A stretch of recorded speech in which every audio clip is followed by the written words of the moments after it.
Hello, everybody. Thank you. So I want to share with you what I think is one of the most important elements of a vibrant and creative community. But rather than just tell you about it, I actually want to show you. So I need 4 volunteers from the audience to come on up for 1 second. Stand in the middle here. I got 4 people. And I want you just to stand around in a circle together, close together, and just have a little conversation for just a couple seconds. Go. Excellent. Okay. Now I want you to turn around and not face each other, so in a circle. Don't face each other. Turn around. And I want you to take as many steps as possible in the opposite direction, get to the edge of the stage. Keep going. Okay, now, still turning around, I want you to have a conversation. Okay. Sit down, please. Thank you. So did you guys catch it? It's density. We talked about it a little bit earlier, and when I talk about density, I don't really mean big, tall buildings stacked up against one another. I'm actually talking about the convergence of people and ideas, having those chance encounters, being able to share with one another. And you see it in pretty much every startup community that you can think of. So Guy and Joe talked about it a little bit. So we see it in Boulder. We see it in Austin, and more here in Ann Arbor, right? So what's the challenge to density? The challenge to density is when we live in a car-oriented society, and we grow as a community, and we assume everybody's going to bring their car, we end up having more and more of these. And I don't know about you, but I haven't had a lot of creative chance encounters in a parking structure. So this is an issue. This is a problem, right? Because we want to have that dense, creative community, and we need to figure out how we can solve that. So the solution is to get more people out of their cars and looking at using alternatives. This is an iconic photo that you probably have seen before, and it demonstrates exactly what I'm talking about. If we can get more people to get into buses, to ride their bike, that's going to mean more space for us to be creative and have cool things happening. But getting people out of their cars is not necessarily easy. So what has tech done in this community, and what does tech do in this community to think more creatively about the commute? And that's what I want to talk about today. I want to share a little bit about the cool things that are happening right here in this community to hack that commute and make it a little more creative and getting people out of their cars. So I want to talk about this by going into some of those pain points that we often encounter when we're looking at using alternative transportation. That first pain point I'll call the where the F is it problem, right? I think a lot of us have experienced that. You're waiting at the bus stop, you're waiting at your house for your carpool, and you're just so frustrated because you don't know where the hell that person is. And even more frustrating is right outside of your door is your car. So that's what we're competing with, right? The convenience of knowing exactly where your car is at all times, but having that where the F is it for everything else. So you all know that a lot of stuff has been happening in this space, and it's all about on demand. So here in Ann Arbor and all over the world, you've got Lyft and Uber who are completely disrupting the idea that you're not going to know where your vehicle is. You can get it at any time. We've also got in this community a bike share program, Arbor Bike, who is also a sponsor here. And they're giving you that ability to have a bike wherever you need it. You can go and get it from your phone. You'll know where to put it to get it off. So you've got that sort of last mile. You don't have to worry about how you're going to get to where you want to go next. We've also got 2 car sharing companies in Ann Arbor. So Zipcar, which is kind of that one that a lot of people know about, but GM, a very old automobile company, is now realizing they've got to make it in the mobility space. And so they piloted their own car sharing company, Maven, here in Ann Arbor, and are now bringing it across the country. So again, these are all giving you ways to, on demand, have a vehicle. You don't have to bring one to downtown or anywhere else. At the Transit Authority, we're very excited that we just redid all of our real-time information on our buses. So you can actually now go on to our website, you can go on your phone, and you can see where the buses are, which is amazing because now you can make a choice.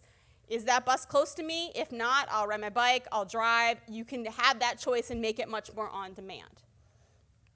Finally, there's a company that just came out of Techstars Mobility last year.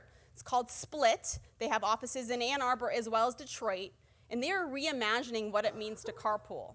So carpooling is kind of this thing that's been around forever. People used to put little pins on a map to try to figure out how to coordinate rides, and it's kind of clunky. And so they're bringing that into the modern era by making it on demand. So now you can look at different people in your company together, figure out how you're going to carpool, real-time information about how long it's going to take. But the really cool and creative thing that they're doing is they're also reimagining the commute. So imagine that you could get into a car with your coworkers, be in a car for an hour, have a meeting in your car, and then when you get to work, you have already spent an hour working, so you can leave an hour early. That sounds pretty cool, doesn't it? And why not, right? That's reimagining that commute and making it worthwhile and productive, and also good for companies and good for employee morale. So what about that next pain point?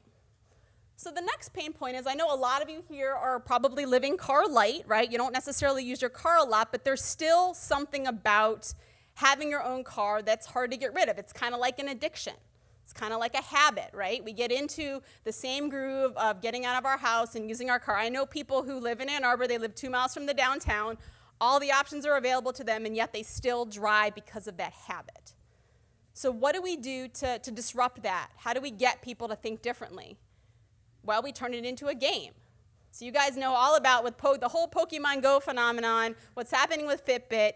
If you give people an excuse to make it fun, it's going to make it much easier for them to get out of their habit. So enter our commuter challenge and our Conquer the Cold challenges we have in Ann Arbor. So every year, over 2,000 people in Ann Arbor compete against one another to try to see who can do the most alternative commutes. You get to log commutes on a website, you get badges, you get prizes, free coffee, ice cream. If your company wins, you also get prizes. There's a leaderboard. So it has all of those elements of any kind of video game that you might want to play, but it's trying to actually change people's behavior. And we have seen that it does. We do follow-up surveys, and we have certainly found that people that participate in this are much more likely to, in the future, continue to do alternative commuting and increase their use of it. So it's definitely a disruptive activity and something that can be applied to a lot of different settings. So the final pain point that I want to talk about is security. So back in 2012, when Barracuda Networks moved to downtown Ann Arbor, the big splashy story was that they got here because we were able to provide them with parking. Well, that wasn't the whole story. They also were having a challenge of, they had a lot of guys that were, and women that were working for them that wanted to be able to take their bikes to work, bike downtown, but didn't have a good place to store them. They needed a secure location because they didn't have a lot of space in their buildings. So we had a conversation with the Ann Arbor DDA, who's always been really progressive about this, and we created what we called a bike house. We specifically called it a bike house and not a bike cage, because a lot of other places you call them bike cages. I mean, that doesn't invoke warm, welcoming, wanting to hang out with people, right? So called it a bike house, and we opened that in 2013. It was really successful. And then 2014, here come Duo Security and Deep Field, both moving to a certain part of downtown. And they also came to us and said, we don't have enough space in our buildings to be able to have house all the bikes we want. So let's create another bike house. And so that's what we did back in 2015 is when we opened the second bike house in Ashley. And one of our lovely occupants of our residence is Trevor Mays, who is here today. Yes, and it gets year-round use, so he uses his fat bike in the wintertime. Right now, there's dozens of bikes there if you see that.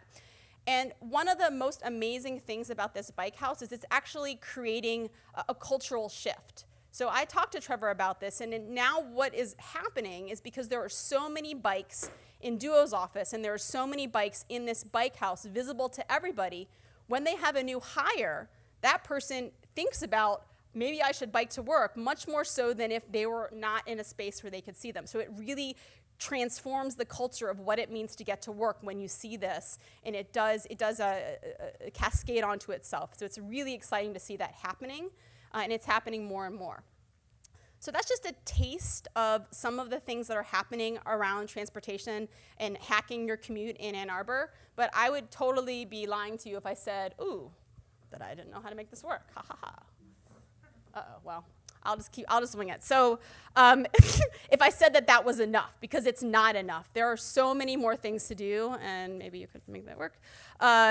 And what there is more to do is a couple different things that I want to talk about. So, thank you so much. Excellent. So what else there is to do is a couple different things. So one of the challenges we still have with our public transportation and mass transportation here is the speed and frequency problem.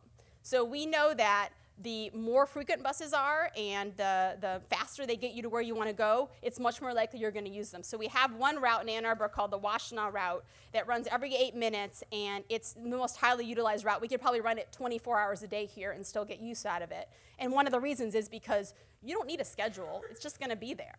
And so we want more of that. So what can the tech and creative community do to re-envision how we can get past that problem? Also, we've got a lot of data that we play with. We have an API for the real-time data that the Transit Authority puts out. We have a lot of data, but we don't always have great developers that can make that data into the kind of apps that make this information usable to everybody. And you can see by my presentation, we also need more design people to create sort of the beautiful maps and ways of understanding our transportation system to make that work. Something else that I think we really need here that they have in other places is an all-in-one app for all the transportation here. So we have what nobody else has in terms of our transportation. It's very local. All the different mix that we have here is different than you would find anywhere else.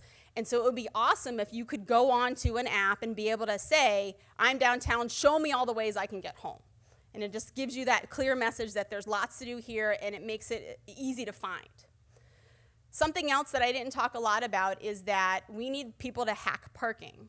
So I think, it's awesome to see Guy and Joe and a lot of the creative ideas that they have, but parking is still something where the system could use a little bit of tweaking in terms of how do we make it more efficient? How do we make the most use of it? What are some creative and innovative things we can do in that space?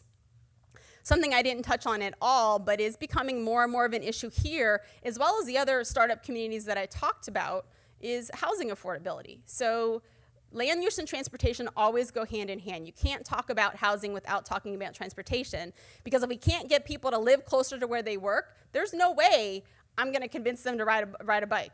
Somebody who lives in Milan, that's not going to be an option for them. So what can we do? What creative solutions can we have here to get more housing affordability in our community?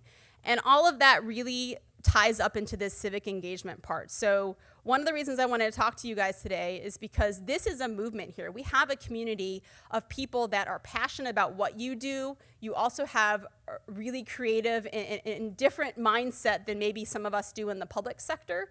And so to be able to bring some of that creativity. And I was really excited to see the ideas that Joe and Guy are having in this space, because they're not just doing it alone. They're talking to the Downtown Development Authority. They're finding ways to engage with their mayor. So it's not just them operating in their own private space, but really trying to make this more of a movement and something where they're involved and invested.